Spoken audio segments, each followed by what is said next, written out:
যারা যারা আমার এই ভিডিওটাকে দেখছেন এবং দেখেন, প্লিজ তারা সবাই আমার এই ভিডিওটাকে পুরো ফুল ওয়াচ টাইম করে দেখুন।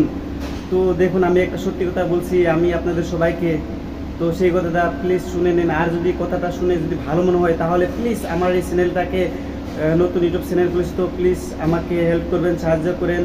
তো আর আমাকে সাবস্ক্রাইব করে লাইক কমেন্ট শেয়ার করে প্লিজ আমাকে হেল্প করুন। তাহলে দেখুন, আমি একটা কথা বলছি আপনাদের সামনে, যদি ভালো লাগে তাহলেই করবেন, ঠিক আছে? যদি আমার কথাগুলো শুনে মনে হয় আমি খারাপ বলছি তাহলে আমাকে সাবস্ক্রাইব কমেন্ট করার কোনো দরকার নাই। দেখুন, যেদিন তোমাদের কাছে কোনো টাকা পয়সা না থাকবে তখন দেখুন তোমার পাশে আপন বলতে নিজে কেউই থাকে না। তখন না, যেদিন তোমার কাছে টাকা পয়সা না থাকে, নিজের মা বাবা হয়তো একদিন তোমাকে পর করে দিতে পারে। কিন্তু দেখো, যদি তোমার কাছে টাকা পয়সা থাকে তাহলে পৃথিবীর সবাই তোমাকে ভালোবাসে, বিশ্বাস করো। দেখো, আজকে আমার কাছে টাকা পয়সা নাই দেখে এমনকি আমি দেখো বিদেশে এসে কাজ করছি, এত কাজ করতে হয়, দেখো 12 ঘন্টা কাজ করতে হয়, রাত 11টা 12টা অবধি কাজ করি আমি। তো দেখো এখন টাকা পয়সা নাই, কারণ দেখো নিজের মা বাবাও কোনোদিন একটা ফোন করে বল না যে তুই কিরকম আছিস। আর কি সবার মা বাবা কি আমার মতন এক হয় বলো তোমরা?